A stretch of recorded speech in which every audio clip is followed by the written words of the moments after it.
Okay, so today what I'm going to do is I'm going to get a wood stove set up, and it's an outdoor wood stove, and that's what I'm going to boil the sap into syrup with. You can just do it over top of an open fire, but the problem with that is that a lot of ash gets into the syrup. So we're going to do it over a wood stove, and that'll keep all the ash out of our syrup. So first thing though, what Tori and I are going to do is we're going to dig away a spot where we can actually get the wood stove sitting on the ground and a place to sit around there where we're getting all these festivities going.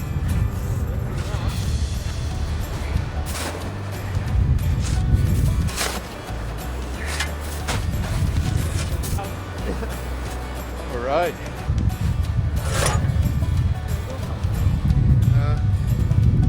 That'll be okay.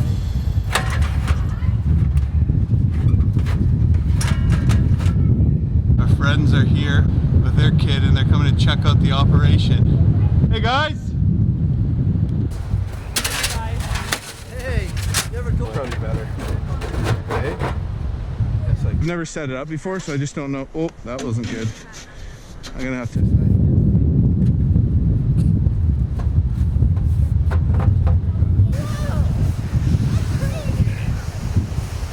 Get her to look at the black and white images in different sizes and see if she knows what they are. Okay. I'm using these little things to light the fire. They're just basically like solidified gas, but they work really well. They go up like a match. Pass my first shift. Right, there you go. I haven't looked at it because things that pushed her into something was her character. If the door opens at night, your phone's Daughter's laying on the ground. Okay, so this little wood stove I have is awesome, except that it's a top loader. So if I'm boiling my maple sap on top of it, I don't want to be pulling the pot on and off to feed it full of wood. And it also is kind of small and might be a little tippy. So what I'm going to do is I'm actually rigging a tripod up over top of the fire, and I'm going to suspend my pot over the wood stove with that. And I've just added like a little pulley at the top, and I use a chain, and I'm going to be able to raise and lower my pot through that. So hopefully it works out.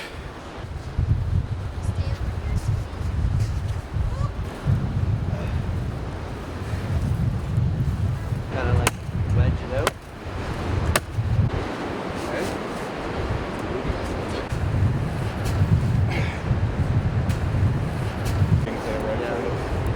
All right, so we're just going to lash these together at the top. I want that one. Doesn't have to be anything too fancy, you know?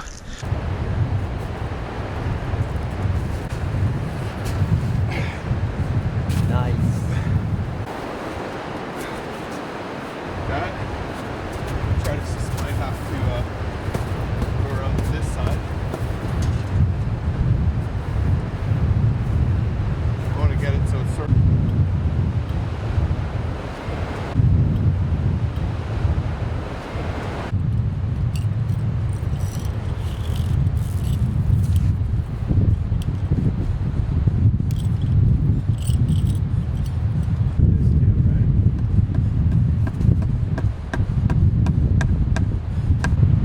A little nail in there, so I have something to tie my rope to. Yeah, so I got this pot. It was like 35 bucks, but it doesn't have a bail arm to hang it. I'm just gonna drill holes in the side and use a wire clothes hanger.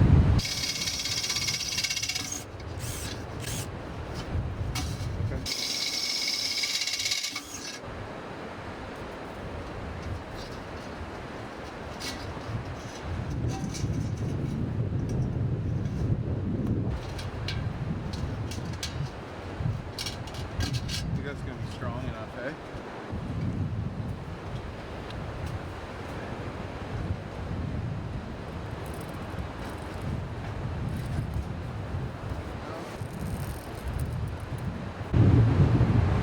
This is my buddy Ryan. He lives not too far from me. He came over today to help out and brought his wife and kid. We've lost the wife and kids, but me and Ryan are still out here. So Tori took care of the baby while I did the final things on setting up the wood stove and the teepee. Now she wants to come back out to be there when we get our first sap on the fire. I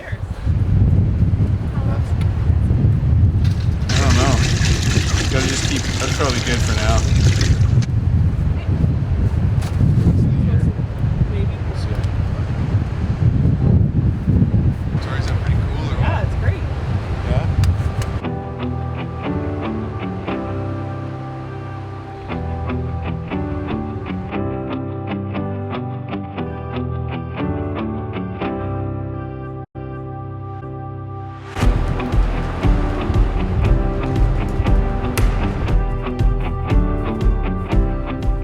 We have created a place for Wesley to lie, and he's fast asleep in his little snow outfit, which is adorable. Sick today. Went to the city, got sick. So Tori and I came out here to go do a boil down of some sap, and as we were coming out the door we just saw a deer standing right there in our yard, which was so cool. And so we set up that stove, and it just wasn't boiling properly. It was very challenging to get that water to a rolling boil. So we've decided to ditch the stove. Great little stove. I'm going to use it for other things, heating a shed, camping, that kind of thing. But what we're going to do is we're just going to do this the old-fashioned way over an open fire.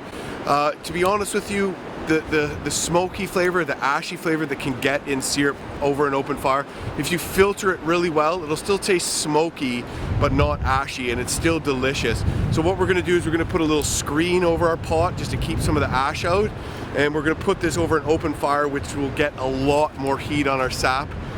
So we're hoping that works out a little better.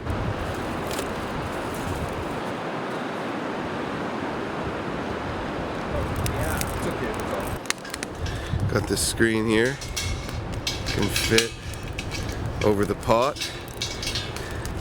The idea is that's going to help keep some of the ash out. There you go. So we want to filter the sap before we pour it into the pot to start boiling it. And we were told to use something like a t-shirt or a cotton blanket. So we actually have one of Wesley's baby blankets. Thanks, Wesley. 100% cotton. It's perfect. You know, we have so many of these, so, and of course it can always be washed and reused. But so yeah, we're just going to use one of these to filter the sap as we pour it into the pot that we're going to be boiling it in. Just to make sure you get out all the bark and the dirt and everything. So Bugs. And the bugs, of course. No moths, please.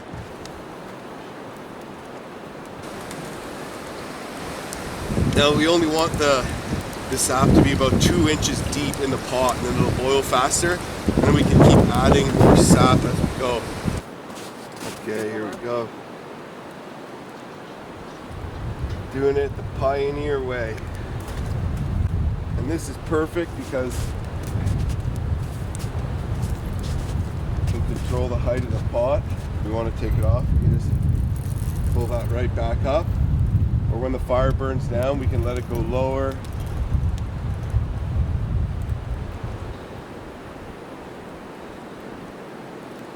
On our first attempt with using the wood stove, the idea behind that was that the syrup wouldn't taste so smoky because ash wouldn't get into it. Just like if you boil water over fire, it's going to taste ashy. But it was just taking forever with the wood stove. We could barely get it to boil when it was completely ram full. We did get a little bit of maple syrup, which was absolutely delicious. So we realized we just can't be doing this because it's going to be way too slow. So we're going with the open fire. I think this is starting to work. I think we're about boiling. Our fire's struggling a little bit, but once it gets going, I imagine that direct heat from the flame is really going to start getting her boiling quick. It's boiling! Yes! Finally! So now what? Now we just start, as soon as that starts boiling down, we just start adding more and more sap.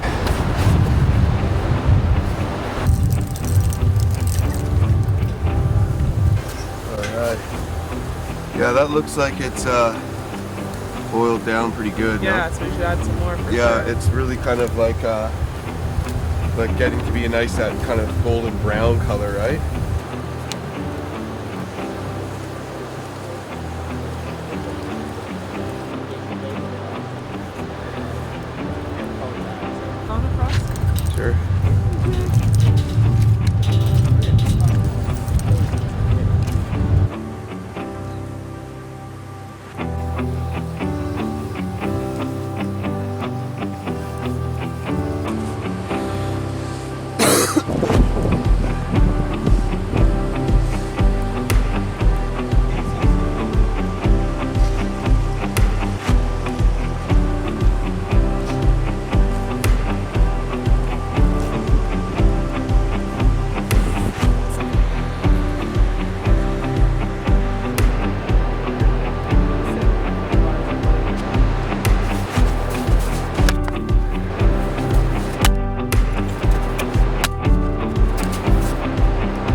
So we spent most of the afternoon outside boiling down some maple sap.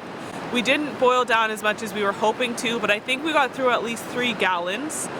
So it's boiled down quite a bit now, and we're going to bring what's been boiled down inside to finish it off. Once you're inside and you're not doing it over a fire, you can monitor the heat a little bit better. So we might do it over the barbecue or on the stove inside. We're looking forward to getting a bit more maple syrup. When it's hot, it's a lot runnier, so you don't want to start thinking, oh, it's still runny, it can't be done yet. Because it's still going to be nice and runny when you have it finished. And when it cools down is when it gets a little thicker. So you can think, oh, it's still runny, it might not be done. And then you leave it on too long, and when you take it off, it cools, and it's just like rock hard and useless.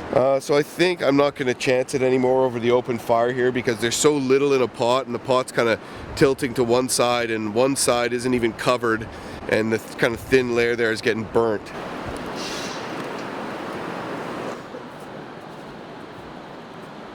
As soon as our sap hits 107 degrees Celsius, we are going to pull it off and it will be done. But there's a fine line, fine balancing point, and that's why when we're doing a small amount like this and there's not a whole lot of syrup in the bottom of the pot for the thermometer to read, that it's kind of like better to get that little finicky bit on the stove. Okay. I think that's done. So now we're just doing one final pass, and we're filtering it through a cotton blanket.